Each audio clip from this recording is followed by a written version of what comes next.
I'm grateful for this opportunity. I'm glad we made it work. Of course, yeah. For those who don't know, how would you describe Harley? To answer your question, Harley is first and foremost a creator, an artist, a conscious creator, so very self-aware, almost too self-aware, if you ask me. And then dabbling in the coaching, wanting to help others based off of my own experience. You and I both reap the benefits of being self-aware, but that's not something you're born with. It's something you have to curate. So somebody who's not self-aware, how do they start building that skill? Well, like we were talking about off camera, it's usually some life-altering event that brings you to the point where you need to look at yourself in the mirror and say, okay, I'm not showing up exactly how I would like to in this world, and what is that stemming from? What is this pattern that keeps happening? So unfortunately, I do believe in order to become self-aware, you have to participate in some self-sabotage first. So loss of relationship, loss of friend. That's how I stumbled upon it. I thought that there was nothing wrong with my programming up until a point where I was like, why am I not showing up the way I see myself? And a lot of it had to do with unresolved pain and anger from childhood. So not knowing that from 0 to 7, we are being programmed by our environment, by society, by our parents. So from 7 to about 25, usually, you're acting those patterns out.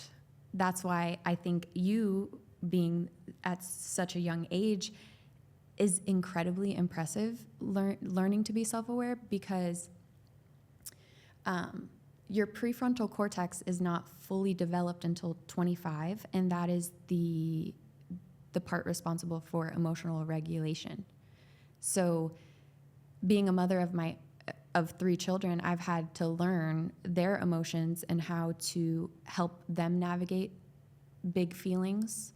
And that basically, I would say, when I had my first child was the catalyst to self-awareness, because I had to deal with all of the triggers that came with, there's this meme or saying that says, if you do not deal with your demons, they raise your children.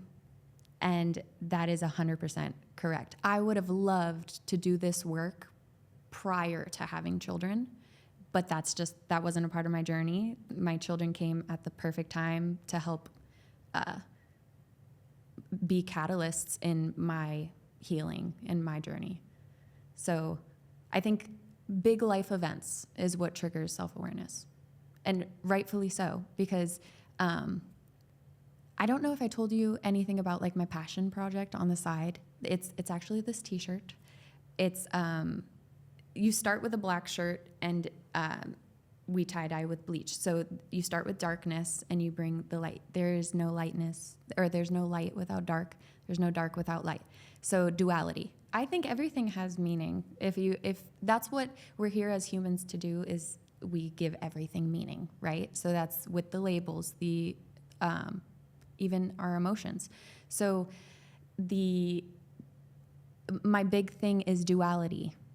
So there's a balance to the dark and the light, and we as humans have the power to transmute any trauma, any toxicity into purpose, into your own power. So that's one of the side projects that I have, is about alchemy, emotional alchemy. For somebody like me who doesn't know specifically that emotional alchemy, What does that mean? So we're self-aware. So when a feeling comes up in your body, if you feel angry, if you feel resentment, if you feel any of the lower, are you familiar with the frequency chart at all? I think Robert showed me it Yes. about a week ago. Yeah. Yes. So if science has proven that everything is energy, everything we radiate is also energy. So what frequency we're at, there is very low, which is like greed, jealousy, anger, control. And then there is high, which is acceptance, unconditional love, authenticity radiates pretty high, and they're measurable frequencies. Like there are machines that you can see the aura of people and what they're radiating.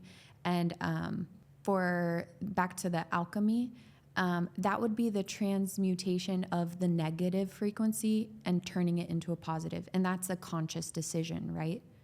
So I could be in the grocery store and something triggers me, whether it's always external when someone is a trigger, but it's usually something within you. It's not that person. That person is dealing with their own reality. You are responsible for your emotions. So you have to look at yourself, and it really helps knowing your childhood wounds. Because, for example, let's say my partner doesn't answer his phone, and I try again and he doesn't answer. And I try again and he doesn't answer. That could easily trigger a possible panic or anxiety. If you are conscious enough and know your wounds and the patterns of your attachment to your parents, I can easily say, this is my abandonment wound speaking. That it's everything's fine. I'm not going to react. I'm going to process where this is coming from, and this has to do with me, not him. So that's what I mean when I say alchemy, is becoming conscious and then changing it, like processing it. And honestly, everyone that you meet is a lesson. Every situation, every trigger is a lesson for you to look deeper within yourself.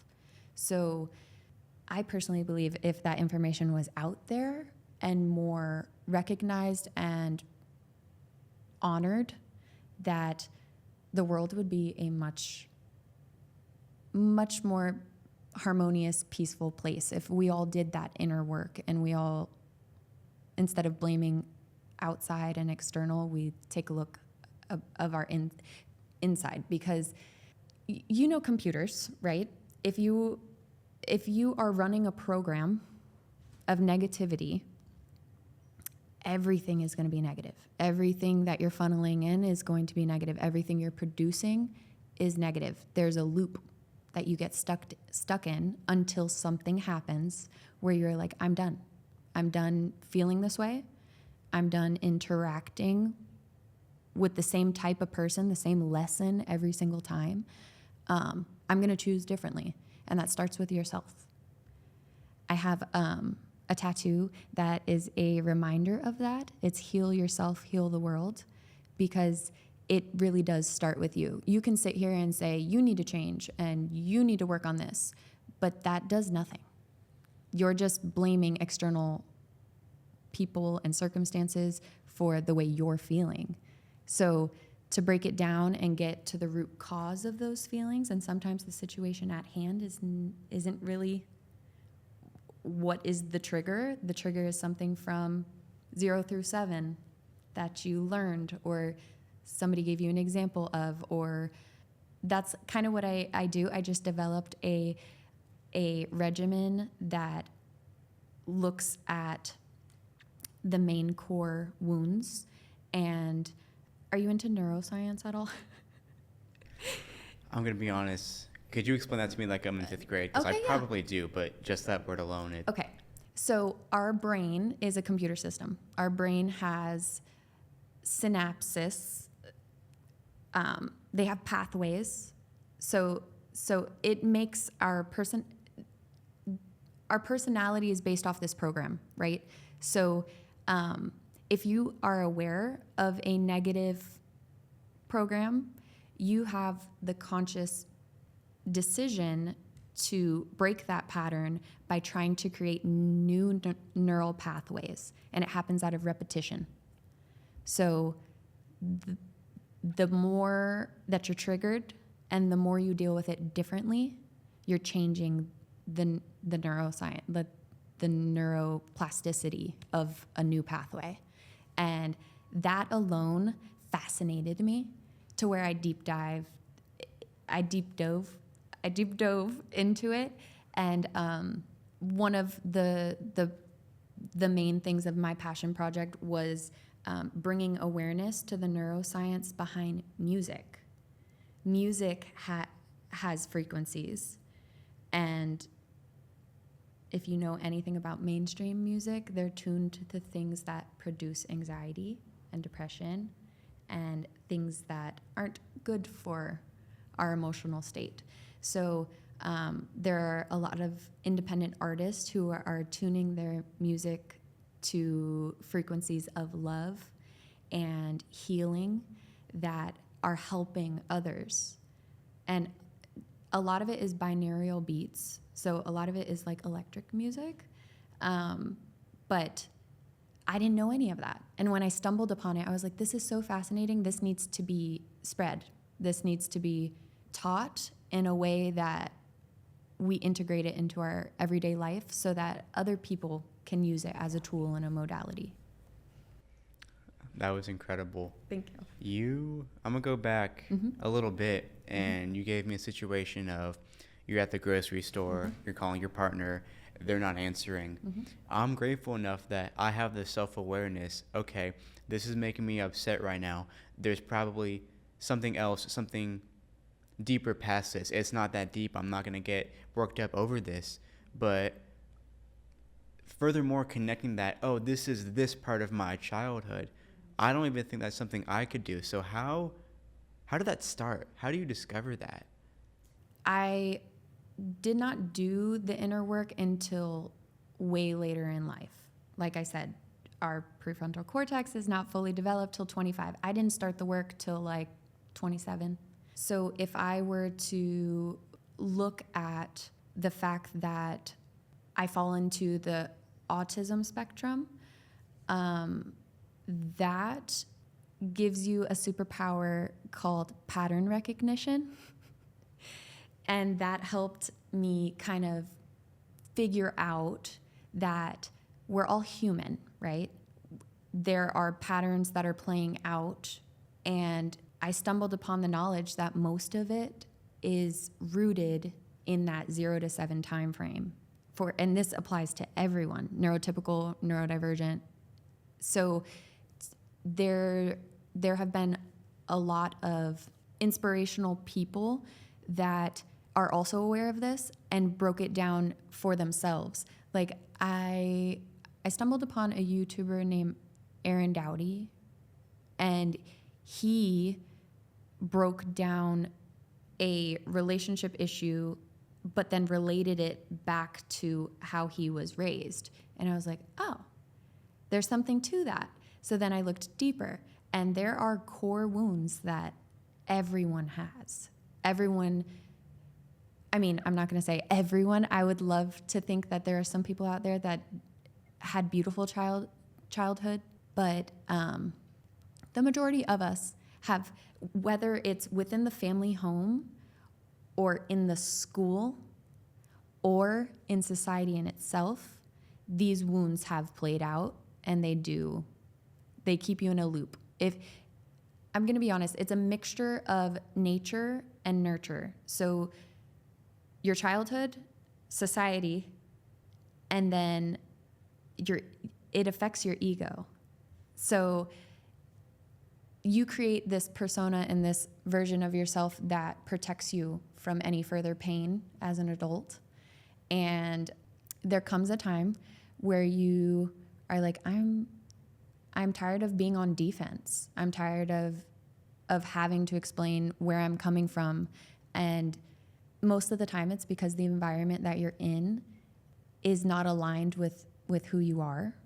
But it's a reflection of what's internally happening inside. So a theory I like to use is that we're all mirrors for each other. So if someone comes and triggers you, that it's literally just an invitation for you to look further. Where can I do further work? What am I not addressing? So to answer your question, it's pure pattern recognition. And I instead of holding that back and being like, if I talk about neuroscience or quantum physics, people are going to think I'm nerdy, or like, oh, I'm not going to be appealing to the male gaze or whatever. It's the embodiment of who I am that led me to the answers that I have right now. If that answers your question. It does. So, say there's somebody out there, and for example, with me and my anger, I could have looked at that. Maybe I could see the patterns, and maybe I couldn't, but maybe I have a limiting belief on myself. No, you're wrong. That's a part of my genetics. That's not going to change. That's who I am. How do you go about that? So that reminded me, I left a part out. Victim mentality. You can blame it on your parents all you want. You can blame it on, this was just the way I was raised. This is, it's in my blood. But there comes a point, do you want that to be a part of your personality? Do you want to play victim? There comes a point where you're just like, I'm going to take accountability for how I'm showing up. And being able to look at the fact that we're all human and everyone has some type of wound or trauma that they have endured that has affected them to lead to a victim mentality. It's just a conscious choice. You get to a point where it's a conscious choice. I no longer want to be a victim to my environment or my emotions. I want to stop giving my power away to others, allowing those triggers to make you act out of character, how you want to show up in this world. I've dealt with anger a lot. I've dealt with that's actually one of the pitfalls is if your boundaries get pushed too much, if you're like, with the trauma that I've endured with PTSD, depression, anxiety, masking as an autist, you people please. So you'll say yes when you really mean no. And those boundaries get pushed. And whose fault is that really at the end of the day? You're not taking accountability for your yeses and nos. You're not saying, hey, you know what? If this person, I'm just going to act from my heart. If this person no longer wants to be in my life, if I say no, then so be it. So taking your power back and owning your emotions and not blaming others was a huge lesson, There's like a point that you can push someone past no return, especially if the person, so as someone who is neurodivergent, for example, if there is a boundary being crossed once, I go, hey, I'm going to give you the benefit of the doubt. You just didn't know, right? But then I verbalize it. And if the second time the boundary gets pushed, it's like, we've already had this discussion. Third time, I'm pissed. Like, hey, this isn't aligned. And sometimes that ends in having to not be friends with certain people and not have them in your life. And it's something that I have to address because I'm allowing this person to affect me. But putting a label to how my brain is wired and what is required in my environment for me to thrive sometimes is eliminating people, and sometimes that is family members. Sometimes that is good friends, and that's for your mental health. At the end of the day, the healing journey, there's nothing wrong with us. That's why the human Harley King, we are human. These feelings are human. Whether I'm neurotypical, whether you're neurodivergent, we're still all humans, just different variations. And acceptance is the main thing. So being able to translate it and take ownership of it is a part of the journey. And the destination, I know that it's most people will tell you it's not the destination, it's the journey on the way. My destination is happy, healthy Harley. Like, how can I remain at that highest frequency the majority of the time? Nobody is perfect. I am not claiming to know everything. I am not here to convince anybody of anything. But from my personal experience, it does take having to look inward and then make physical changes on the outside, if that answers your question. Mm-hmm. You just said there that to look inward and then you can see what's wrong, but maybe I'm a negative Nelly and that's all I know. I used to be a dishwasher, and because of my frequency or what I fed my mind, I was so grateful for my job. I get to do this. It's easy. I get to listen to podcasts while I do this. And then there was another morning dishwasher who was always angry and always would be more aggressive with the plates, and I would barely want to be in there because it's just such a negative vibe in there. So how would you, because he's been doing that for so long, he's been in that negative frequency for so long, and it's possible to get out of it if he wants to change on his own, but it's going to take a lot of work. So what should we tell him? My theory is that they're not going to change unless something happens in their life. Nothing you say is going to want them to change. The only thing we can do is act by example. So you remaining positive, regardless of if somebody is negative, is going to either inspire someone to mirror that or change their ways. I have worked in the service industry as well, and there is a lot of negativity, and misery loves company. So back to neuroscience, this all comes back to energy, right? So you're familiar with aura, right?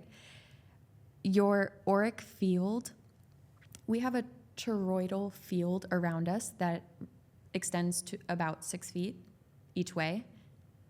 And when you are around these people, you can feel it, especially if you're sensitive. I like to think that neurotypical people are highly sensitive individuals to other people's energy, so they have to be even more cautious about the people they surround themselves with, because we can take on negative energy. There's a term called empathy, right? Yeah, okay, yeah. But an empath is somebody who can and will take on other energies. So you have to use discernment, what is yours and what is somebody else's. And that's a tricky thing to navigate. Most people that resonate with that term like to be alone a lot to clear their field and to ground themselves, to be able to energetically radiate from themselves. If they get into a toxic relationship, they will actually take on the traumas of that person and then mimic personality traits of that person. So it all has to do with self-awareness and discernment, really. But back to the grumpy dishwasher, there's nothing you can really say. That's why heal yourself first, right? And then the world around you will reflect what's happening inside. So the fact that you're doing the work could be the very reason that we ended up in the same room. Does that make sense? It does. You hit the nail on the head by lead with example, and we can't change him. Like I have said, I had the worst anger issues for 18 years of my life, and nothing a counselor or a therapist would tell me changed me. And it wasn't until, not the turning point, but the climax, my ex broke up with me because of my anger. And that's what led me to becoming emotionally mature. And sometimes I think, if I was never in that relationship, would I still have anger issues? And I'm grateful for that relationship, because it helped me learn. I don't think I'd be where I am and so self-aware without that relationship. That's why there has to be dark before the light. There has to be some triggering event to make you turn inward. I think a lot of society tells us to look outward for a lot of things. Materialism, consumerism. Oh, buy this car, it'll make you happy. Nothing you obtain outside of yourself is going to fix the issues unless you address them. And it's not, I sat for a very long time sitting in victim mode, blaming, my childhood and the traumas that I endured. This is why I am, and I have a reason to be angry, right? We're adults now. We can't sit in the past and then let it dictate your future. You have to be present right now. Is this a part of the identity that, do I want to hold on to this anger, this trauma? Do I want this to define who I am? And it takes disappointments and loss to even ask those questions. Unhappiness, right? You have to experience the contrast to fully decide who you want to be, how you want to live, what that looks like, and then you have to make the conscious choices to align with that. And that's everyday work that we have conscious decisions to either not show up triggered, not show up with resentment, not show up trying to control. A lot of the issues in society is that humans are trying to control others. All of the systems in place, and the fact that most of the people are functioning as victims of their circumstance, is because of the systems that are trying to control humans. So I just like to offer, from my experience, just like a gentle guide to the people who really do feel ready to do that work, or just curious enough to ask the questions. I don't ever want to I think this is the biggest difference between therapists and counselors and all of that, is that we are being forced to attend those sessions. And you're being told something's wrong with you. There is nothing wrong with you. All of this is human. We get to the root cause and we accept it with love.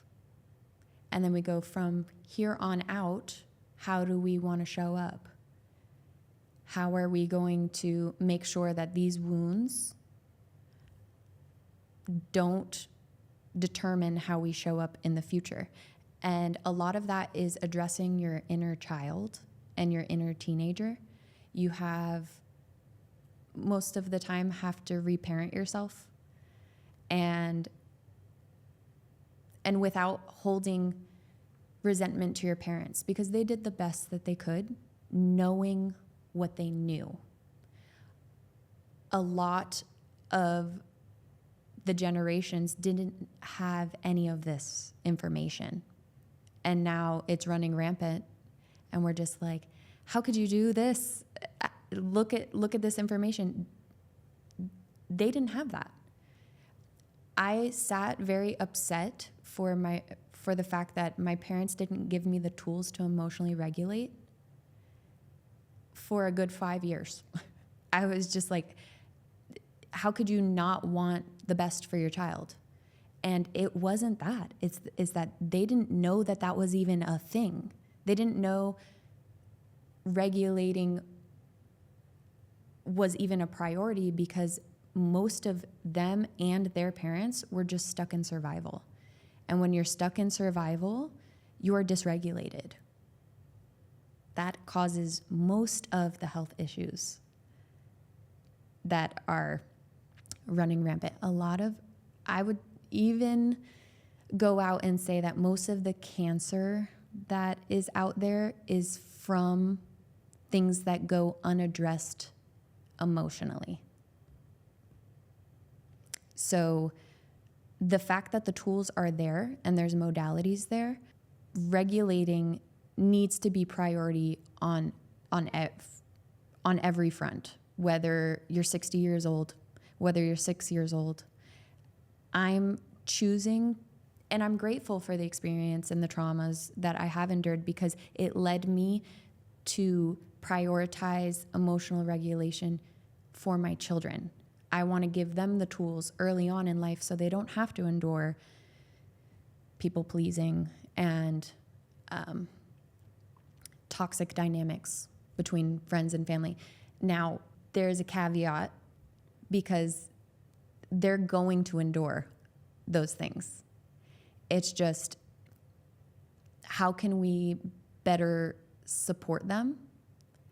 And the biggest thing I can do is lead by example. So when I get triggered, when I get upset, I verbally say out loud, Mommy just needs a minute to breathe and regulate. Right now I'm dysregulated. And a lot of people will shame that. There's shame to addressing your feelings. You can't allow your emotions to dictate your life, is what I've heard my entire life. You cannot allow your emotions to dictate your life. But number one, as a female who is an emotional being, and then someone who is highly sensitive, my emotions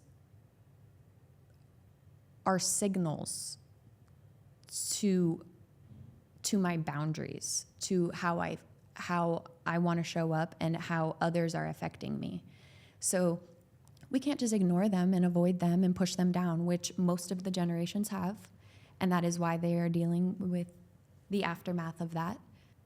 Like we spoke about, I was raised in a pretty angry household, and I want better for my children, not to put my parents down. Like I said, they were young. They didn't know what they were doing. They tried their best, and they did the best that they could with what they had. But now that we have the tools, there's no excuse. Know better, do better. Let's say there's new parents out there. They just had a kid, and I love what you said about letting them know, hey, I'm dysregulated, XYZ. What are some other skills that you would want to let these new parents know to instill on their kids? Because it makes, now that I have these skills, it almost gives me chills. Like, I can create a kid like straight out the gate who's emotionally mature. So what things are you, I don't know if I said a question before. This is my new question. What are you telling your kids and instilling in them now to curate them to be emotionally intelligent?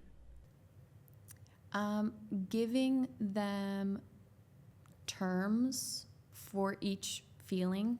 So giving them a name, giving the feeling a name, is important. And then a tool that I would say makes a huge difference is taking accountability and apologizing.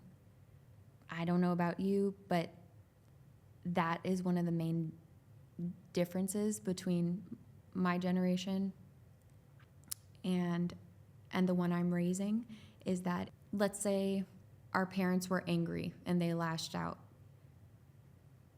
To not address that and allow it to just be brushed under the rug, you're showing them what's acceptable. You're not teaching them how to hold yourself accountable.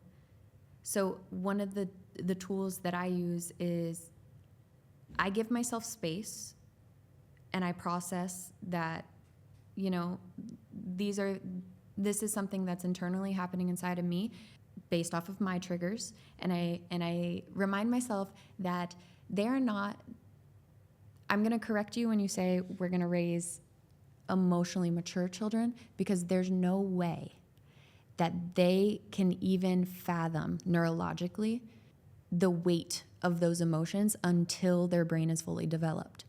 So we are setting them up for success, but they're not going to be mature till 25. They're not. But I've met some children who I would say defy those odds because their parents do give them the tools in the very beginning. So going back and addressing, hey, you know, that was wrong of mommy to yell. I was very frustrated.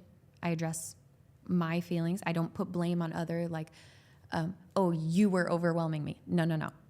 I was overwhelmed, and it was wrong of me to raise my voice, and I'm sorry. I'm going to bet, I don't know about you, but there were very seldom times that an adult came to me and said, I am sorry. They don't feel like a child is owed an apology because they're dealing with their own things. And a lot of it is like, oh, when you grow up, you'll understand. Or suck it up, my life was harder, you know? And instead of saying they're children, they don't understand any of the things that are happening. They can only understand and see how you handle things.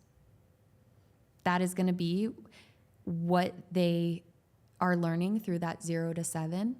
You're programming them for success when you give them a healthy example. And a lot of that has to do with addressing your emotions and not blaming or shaming the feelings themselves. Actually, another tool that I use on the daily is breathing, teaching your child to breathe. Like, hey, get some oxygen to your brain. Because right now we're in there's a term, like you go into survival, like monkey brain is what they call it, like survival brain. And you just like, everybody reacts different when they're in survival, but a lot of it is acting in defense or self-protection, or lashing out, or and a lot of that is a cry for help, somebody to address, hey, I'm feeling these really hard feelings, help me feel them.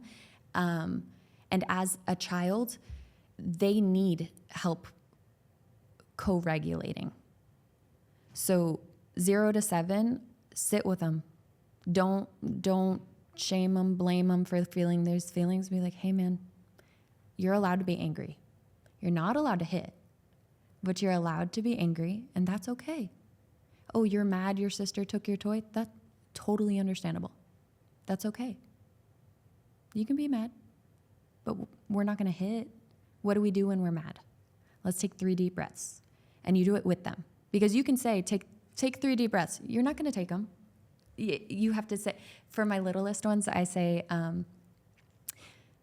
smell the roses and blow out the candle. So like, I sit there and I do it with them. Smell the roses, blow out the candle. I have a 2-year-old who, if he starts getting angry, I go, hey, take a deep breath. And he goes, And I'm like, there we go. And that is a tool that I did not have until my 20s. So I'd say give them those regulating tools as soon as you can. And make sure not to shame any big feelings. And if you don't know how to address a feeling, find someone who does. If you feel uncomfortable, sometimes as a parent you get triggered by your children's big emotions. So outsourcing and reaching out to someone who has not perfected, but found a solution to regulating a certain emotion, it's important that we branch out and we look for that help.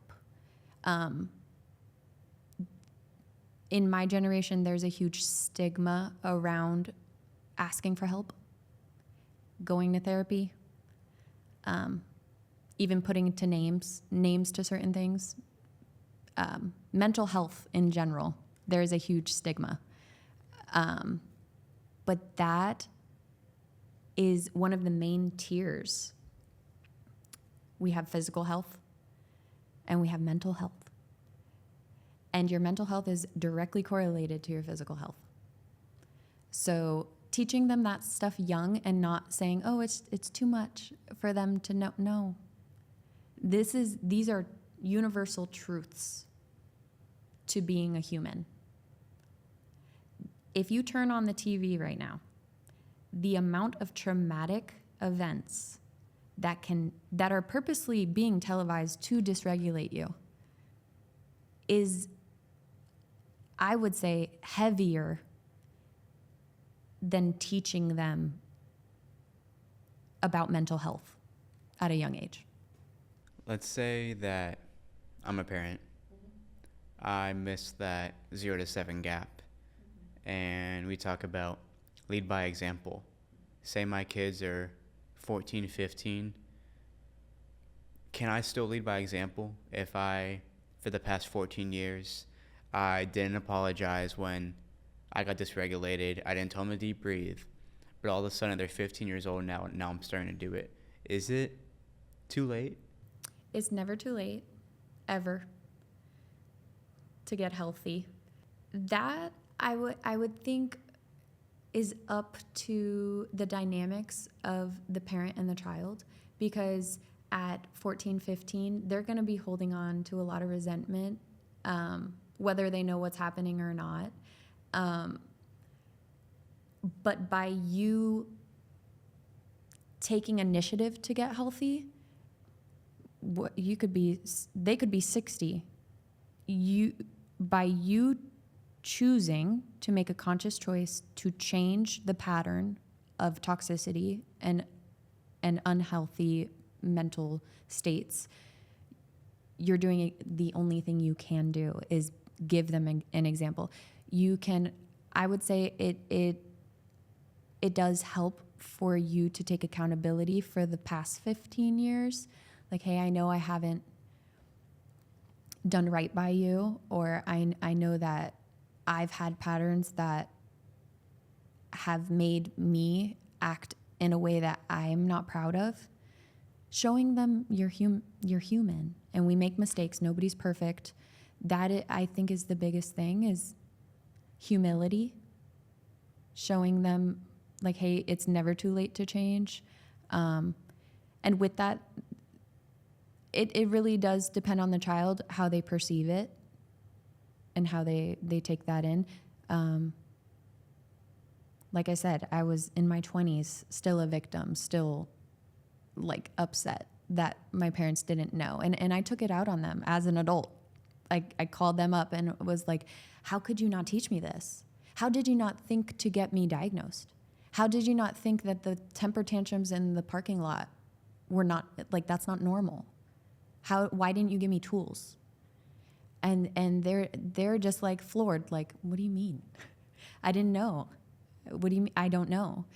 And the biggest thing for me was when I brought it to their attention, hey, this really hurt me. It set me up for failure. The toxicity or the negativity or the trauma or the emotional, because at the end of the day, it's emotional abuse when it's neglect. Like, that affected me and I'm holding on to it and it's angering me. They can either say, that's not my problem, go to therapy, or they can say, I'm so sorry. How can I help you now? I know I didn't support you in the past, but how can I support you moving forward? And if you, excuse me, if you look at the majority of millennial generation, they have this like huge movement of estrangement from their parents. And it's mostly because they've realized the toxicity and they've addressed it and the parents avoid it. They're just like, I am who I am. You're not going to change me. I'm 60 years old. You're not going to tell me you know everything. That is the wrong way to go about it. I think instead of defensiveness and blame, we should look at it curiously. Like, how can we better this together? So. I don't mean to, I don't know what the word is, but the parents don't know what they don't know. You could tell your parents X, Y, Z, A, B, C, and they are still held onto their beliefs, that they still fully believe they're in the right, whatever. I guess it just goes back to, like we just talked about, you can't change somebody if they don't want to be changed. No. They can be stuck in their ways, and honestly, that's usually what happens. You address it and it's defensiveness, and you don't need them to apologize. You don't need them to take accountability for you to address your patterns. It is your responsibility as an adult, even if that means having to reparent yourself without the support of your real parents. And usually that, you know how we said it usually takes a life-altering event to make you want to change? It's usually your kids not wanting to be in your life that makes them either want to change or just keep going with their patterns. I'm open to being wrong about this, but can you not change if you don't have this life-altering event? Can you not change? It really is a conscious decision. So it usually takes somebody to come up to you and be like, you affected me this way. And then you have a choice. Do you take accountability or do you blame them? Or do you blame your upbringing? Wow. Yeah. Because, like I keep mentioning, I just think about my past, and without that life-altering event, I don't know if I would still have anger issues. And it takes self-discovery, but if not required, it definitely helps push you in the right direction. And I just think if I didn't have that, I don't know if I would be in the position I'm in. I think that the hardships invite you and initiate you into new levels of yourself. So I would say if you're not challenged, I think you would stay stagnant, right? So reframing it and being grateful for those hardships, that's the alchemy. The alchemy. I want to talk about anger a bit, because I obviously deal with anger, and just listening to the things that you say, I, on my own, have self-discovered these things that work.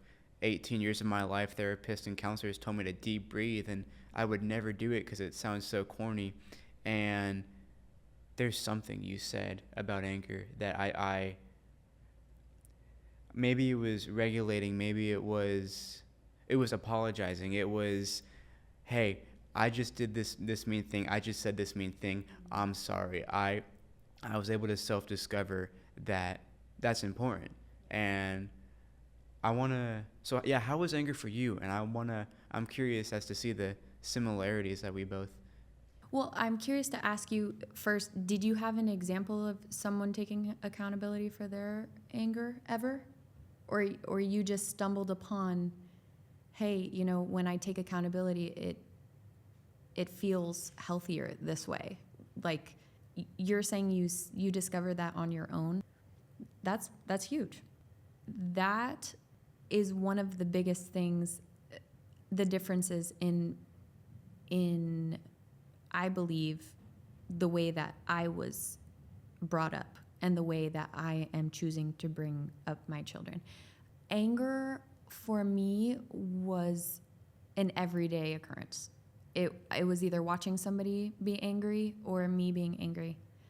And it took me being miserable with myself and sitting in depression for years to be like, there's gotta be another way. There's gotta be a different way to go about life, because it's draining. The amount of energy it takes to be angry, it's draining. So when I start to feel that trigger of anger now as an adult, I try to breathe. Sometimes it means walking outside, regulating the nervous system in a biohacking way. So like cold water. Sometimes I have to go wash my hands in cold water, wash my face. I struggle with it still every day. It's that choice, internal choice. Which path am I going to solidify? Am I going to try a new path, or am I going to do what I always do? So, you know the analogy of the two wolves? I don't think so. Like, which wolf are you going to feed? Everybody has an angel and a devil. Everybody has good and bad. Which one are you going to feed? And that's up to you. You can't let external circumstances say, yeah, but they pissed me off. You're in control of your emotions. But we are human, right? So there are things that you can do once you notice the pattern. Like, hey, when somebody oversteps certain boundaries, this pisses me off. So take precaution. Either don't first and foremost, I would vocalize that boundary. Like, hey, that it makes me feel, take accountability of the feeling. It makes me feel triggered and angry in a sense when XYZ, when you do this. I'm taking accountability for my part, but do you think that maybe you could not do those things, or maybe go about it differently? And if that person wants to keep you in their life, most likely if somebody cares about you, they are not going to want to make you angry or make you sad or upset. So it's a mixture of your own accountability and then communicating the feeling and then taking precaution. Like, sometimes it takes you building better boundaries. Like, hey, I'm not going to give my power away in that sense anymore. So I'm going to make sure that I don't ask that person to do those things for me. Hey, you know, I ended up saying yes to doing this, and I should have known that I was done for the day. So I apologize that my fuse was short. Next time, I will make sure that I have less things to do before I make other obligations. You know, just playing around with the dynamics between you and others is, I think, important. So,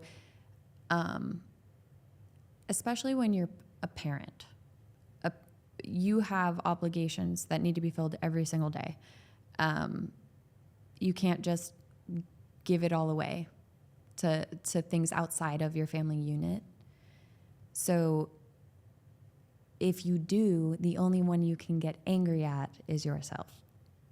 You can't get angry that you got asked to do these extra things. You got to be angry at yourself for not listening to your yeses and your nos. Because energetically, you can feel in your body if it's a yes or a no. And that was one of the biggest tools that I gave myself was, okay, somebody just asked me to do something. How do I feel about that before I say yes? Because of course I want to say yes because I don't want anybody mad at me. But being honest and open and authentic with them is never going to result in anything negative, in my opinion. If that person's mad at you for saying no, that's not the right person to surround yourself with. I totally agree there, because on a similar note, if you talk to that same person and you tell them, hey, I need a minute, I'm angry right now, and they don't take that well, that's the same kind of person that you shouldn't have in your life. But maybe it's difficult to get that person out of your life. Maybe it's a parent, boyfriend, sibling. Yeah. How do we put more friction between us and that person that we don't want to see as much? So how do we put energetic boundaries between someone that has to be in your physical reality? I think it takes repetition of that dynamic multiple times for you to realize that it's an issue first, and then you become aware of it, and then owning the proximity that you're choosing to have with that person is important. Like, I know you can't just run from a family dynamic, and that's usually what happens when you're a teenager, is like there's friction in the household and you want to run, you want to leave, but we shouldn't. We should address the issue. Sometimes it takes, and this is something that I pride myself with, it takes the child correcting the adult, saying, I don't like, it makes me feel this when you do this. Please don't do it again. If I, back in my generation, or back in the 90s, went to my parent and said, I don't like when you do this, what do you think that would be met with? I'm telling you, there's an entire generation that says children should be seen and not heard. That played a huge role into the people pleasing that comes with not being validated, your emotions being validated as a child. So wanting to run, I was out the door by midnight of 18 years old. If you feel like you're in an environment that isn't supportive of you, it actually puts you in some really risky situations. So making sure that my kids feel like they can tell me how they really feel and it not affect how I treat them is a huge thing that I pride myself in. So I have parents look at me and go, why do you allow your daughter to speak to you like that? Because she is self-aware enough to say, hey, I don't like this. And I love her enough to hear her. It's important to establish that in a healthy way. So that when she turns 18, she's not running out the door. Like, hey, my mom actually listens to how I feel. And if you are in an environment or a situation where there's a person in your close proximity that does not respect how you feel, I would recommend for your own mental health to limit interaction with them. And it will either show them where they need to work on, like, hey, I don't want to lose the relationship I have with this person. Let me hear what they're saying. Or they will go do that to somebody else. you have to set energetic boundaries, and that can happen in childhood. I think that's important. A lot of the traumas that I went through empowered me to pass things on to my children. For example, body violations. At a young age, being like physically traumatized made me more hyper aware to the fact that my children need to know consent. My children need to know their own body, and that nobody else owes any access to it. So that goes with the hardship leading to the lessons, leading to the empowerment, and then changing a whole generation and giving them tools. Like, hey, I think that a lot of it is respecting and giving that child a voice, regardless if they're 5, regardless if they're young and they don't know anything. I think that the best thing you can do is empower them to be their own individual human at a very young age, and in the most healthy way possible that you know. And address their emotions, address their concerns, sit with them and help them with the regulating. And I'm going to be 100% honest, as someone who does get overwhelmed with like sounds and sensory issues, if my child is screaming, the first thing that I want to do is like, but that's not what I should do. What I have to sit with them, and I have to say, I hear that you're overwhelmed. I hear that you're frustrated. Let's address that. And empower them. So to co-regulate with them, I have to regulate myself. And that's something that I've given myself tools for in I would say only the last 7 years. So I'm new to that too. And it's okay to say like, hey, I struggle with this feeling too. It's okay. We'll sit here together until you feel better. It seems like vulnerability is such a big part of this. Yeah. Saying, I still feel this way too. I'm not perfect. I'm still going through this with you. But this whole realm of, having the 2-year-old deep breathe, smell the roses and blow out the candle. It's fascinating to me. And I'm really happy for you, and I'm proud of you that you've curated that so early on. Thank you. I am by no means perfect in regulation, or like I said, I struggle with my own stuff every day, but taking ownership of it and then trying to do better and teach them, I feel like that's my purpose. Say you have parents that, I guess, emotionally neglected you would be the right term. Yeah. If you move out at 18 and you're still holding on to that burden, they did this to me my whole life, I couldn't do this, it's made me, it's curated me to act like this and this and this. It's not easy to forgive them. But at the same time, you can't hold on to that for the rest of your life.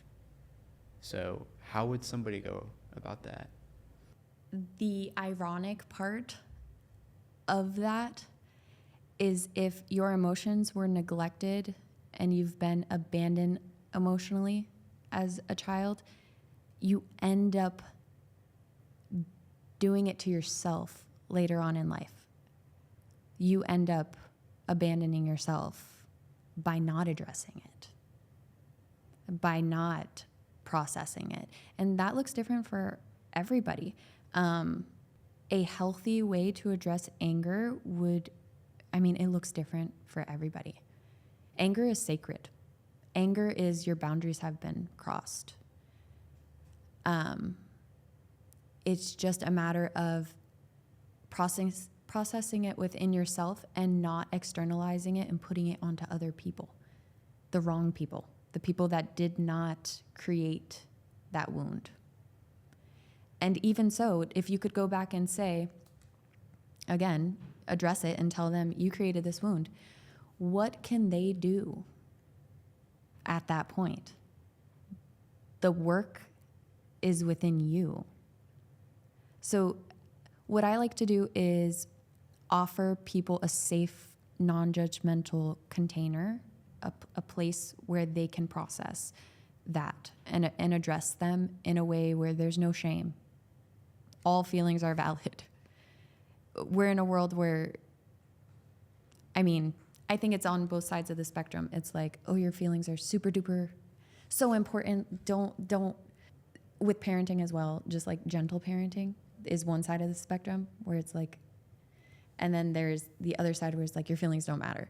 You keep going through it. So it's important to meet in the middle. Like, yes, your feelings are important, but we do not let them dictate how we move forward. Unless it's like a physical boundary, we need to address. For you to sit in a spot where you're grounded and you feel balanced emotionally, we don't act from anger. We don't act from what are the other negative emotions? Shame, guilt. Shame, frustration, blame. Like, those feelings are valid, 100%. But are we going to let them define who you are and where you're going? That's your choice. 100%. I'm here for you either way. That's so big. I mean, on a very similar note, Yeah. I could look at something in the past and have it consume my life because I'm always thinking about it. Oh, I wish X, Y, and Z happened. I wish A, B, and C, but it's in the past. Yeah. We can't do anything about it anymore. And it's only, you've created this weight on your shoulders. And early on, like the first few, especially like a breakup, for example, early on, the first few days, that burden is heavy. Mm-hmm. But my very first relationship 3-4 years ago, I don't remember it because it was 4 years ago. Yeah. Eventually the weight of this burden is gonna dissipate on its own, Mm-hmm. but especially early on, it's really intense. So, but we also can't be giving our energy to the past. Correct. Because it's so wasteful. It's hard. I'm not gonna sit here and act like it's easy to just forget about the past. No, and I think that expecting somebody to forget it is avoidance. So it's funny because I actually have a tattoo that says "Be here now" to remind myself exactly that, because there can be resentment to the past and there can be like anxiety of the future. Like, is this going to happen again? Is this person going to hurt me again? All we can do is focus on the present and establish healthy boundaries. That's literally all we can do. Especially with breakups, you can sit in resentment and anger and pain for, I'm not going to say that there's like this certain time frame that everybody is different, that you should be healed from this thing. Something from 20 years ago, if it's brought up, it can still give you the feelings of broken boundaries, hurt, pain. But am I going to function from that place? So I can be hurt in a relationship. There is no time frame that is like, I'm not gonna lie. I think that there are people out there that say there's a certain amount of like days, weeks that you should be over the situation. However, addressing it is the biggest thing. Processing the feelings. I got hurt. That's okay. Let me sit with the pain. And in society right now, especially, we don't sit with the uncomfortable feelings. We escape. So there's escapism in so many different forms. There's playing video games till 3 a.m. There's going out with your friends. There's substance abuse. There's even just emotional eating. Just like instead of sitting and processing that feeling. So I think that part is important to address, hey, this did hurt me, but I'm not going to stay closed because of this.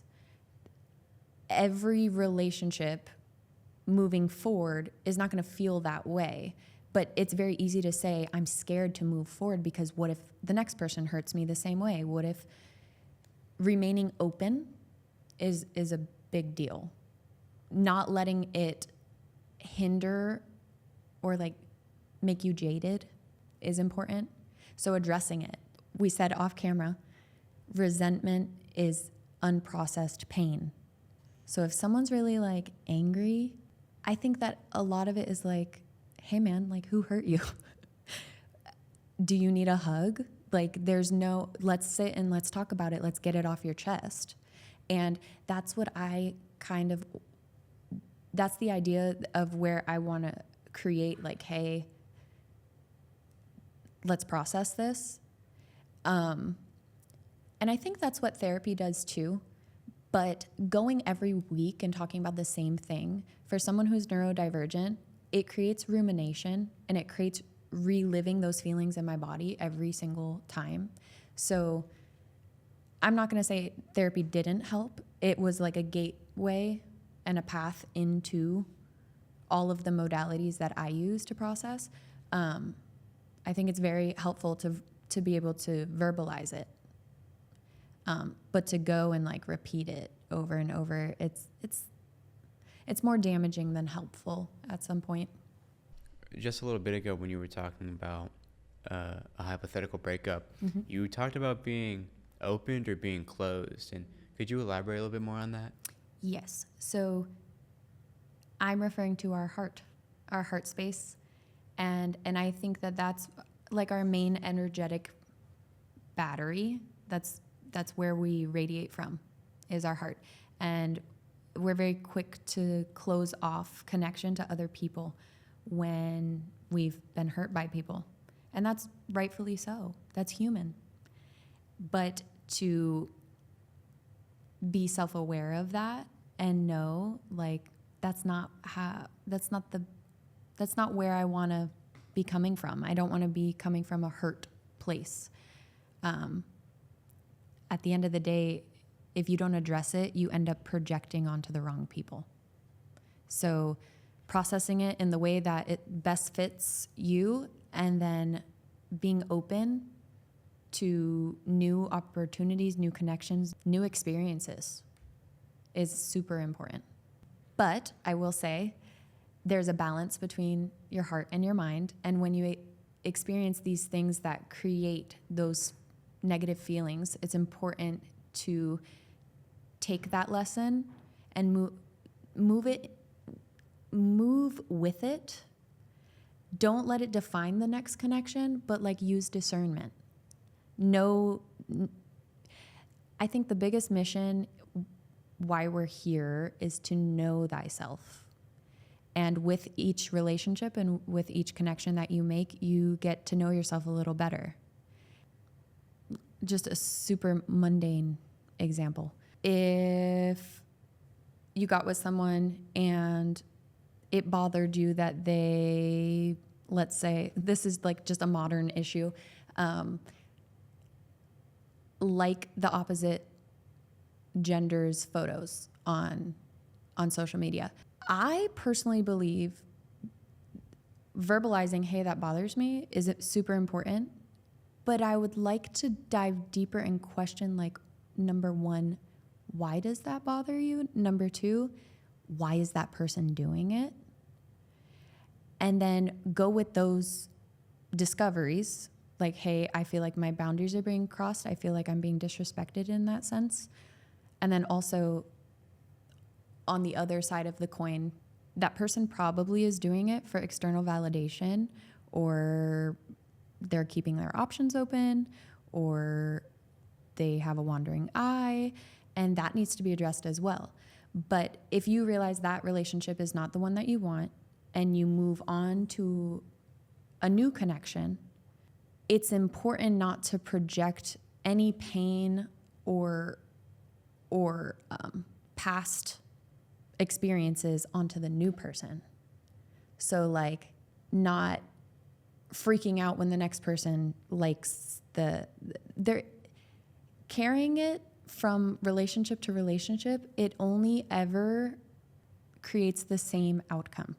But moving with discernment and creating standards for yourself is super important. So moving forward, you now know that you prefer a partner who respects you in that sense, and you don't lower your standards.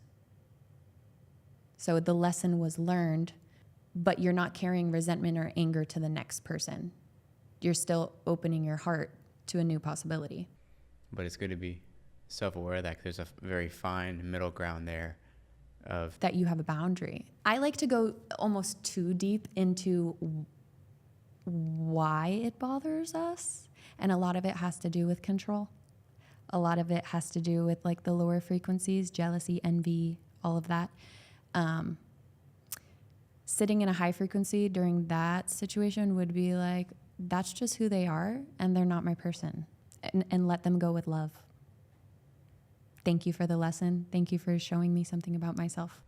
I like that a lot, letting them go.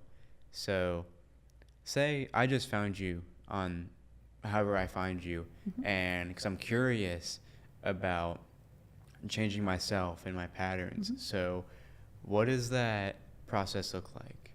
So I'm pretty newly in the coaching world, but honestly just a DM, like, hey, I want to work with you. But I also do have an intake form and a regimen in place that would kind of open the door to the questions. But I, as of right now, have it set up in my bio where we can just have a free discovery call and see if we're a good fit to work with each other. So that would be my Instagram, Human Harley King. I don't know if I asked. I know you talked about there's several different traumas. There was anger. There was all these different things. But was there one single one that was the turning point into you becoming who you are? I would say it was a culmination of all of them. For some reason, I signed up for a very difficult journey in this life. So when I say I've endured all of the traumas on the list, I have. So I can speak from experience on most of them, and not to project how it affected me, but I can relate and I can be understanding of both sides of each coin. So if there was one, betrayal is a big one for me, and abandonment. I struggle with abandonment a lot, which led me to abandon myself. And simply through the act of embodying who I am now is the opposite of abandoning myself.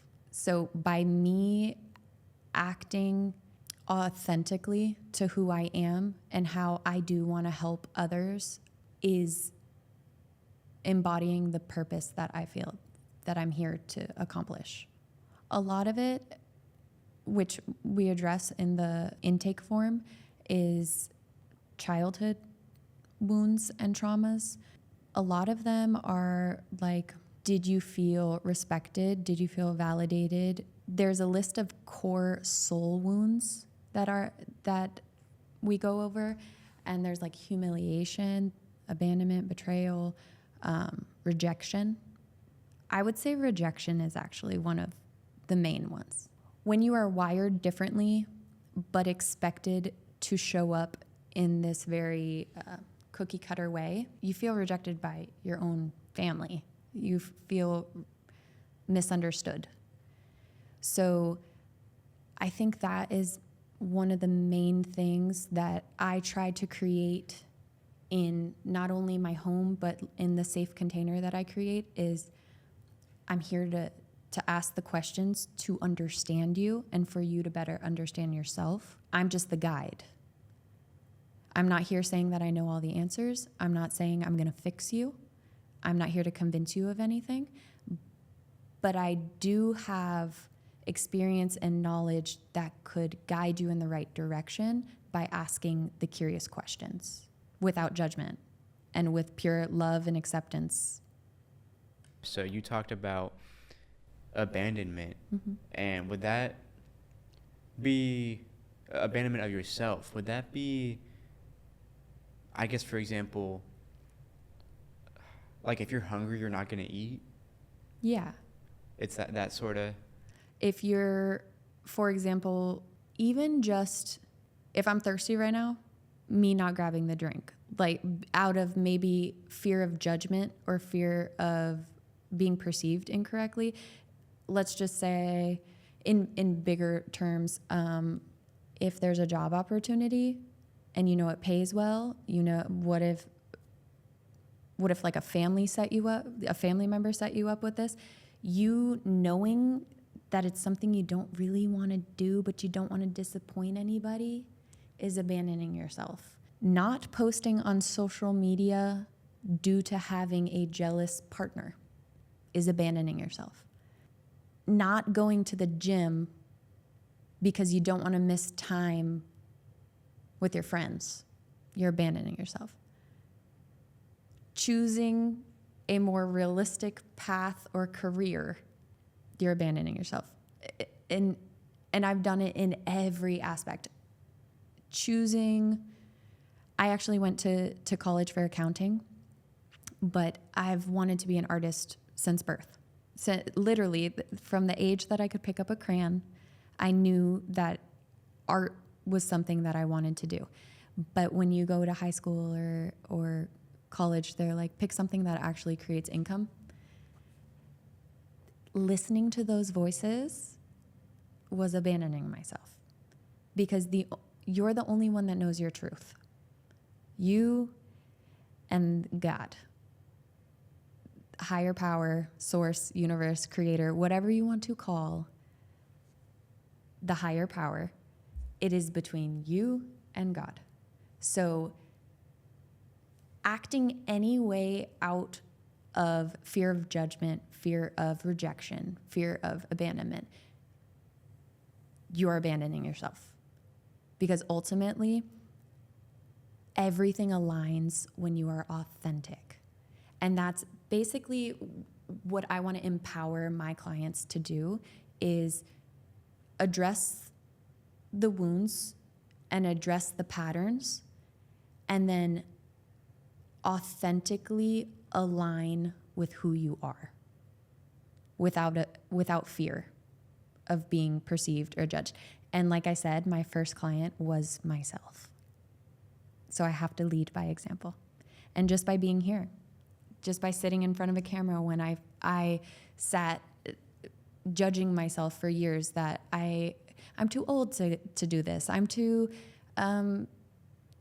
embarrassed or nervous. I have anxiety.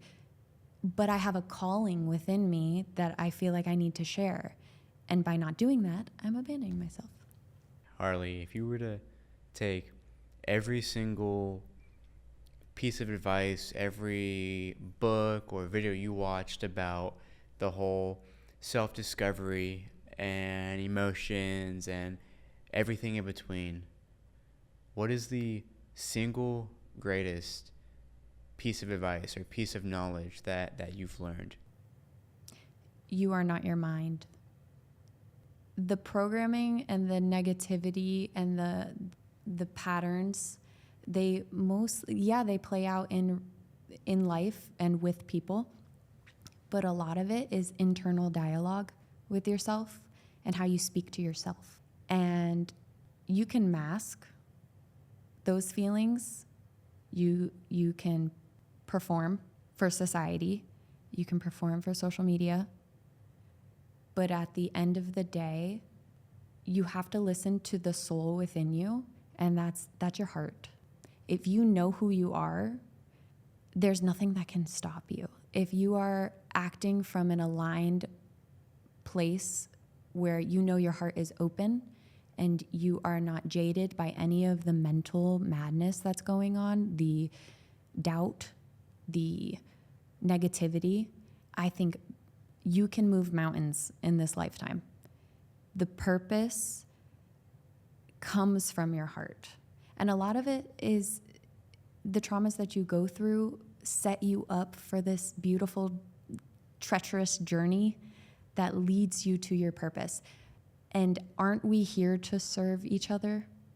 Aren't we here to help the people around us? And honestly, the people who want to be helped. And most of the time, it's not your family and it's not your friends. It's literal strangers that you connect with. The thing that I repeat daily to myself is I am not my mind. The mind is a beautiful thing, but it is set up to protect you. It is set up to process things, and a lot of it is, again, I hate to be a broken record, but programming from childhood. So that negative voice that you hear that tells you you can't do it, you're not smart enough, you're not intelligent enough, a lot of it is, I don't know about you, but a lot of people will say that that internal dialogue, they relate it to their parents. It's not their own voice, because you know what you're capable of. You doubt yourself because others have doubted themselves in front of you. You doubt yourself because other people are telling you you can't do it. But at the end of the day, you know what is aligned with your soul and what you're here to do. And when you're acting from that place and it's a pure intention, it's not, I'm here to monetize, I'm here to, I don't know, I'm here to prove something to someone, you know? I'm out of my own fears or insecurities. I think that's where the magic is. And if more people were to be told that, like, hey, yeah, you can be scared, but that doesn't mean don't do it. So, Harley, if the people want to connect with you, they want to learn more about you, Yes. Where can they find you? As of right now, I am just on Instagram as Human Harley King. Feel free to DM me, book a discovery call through the link in the bio.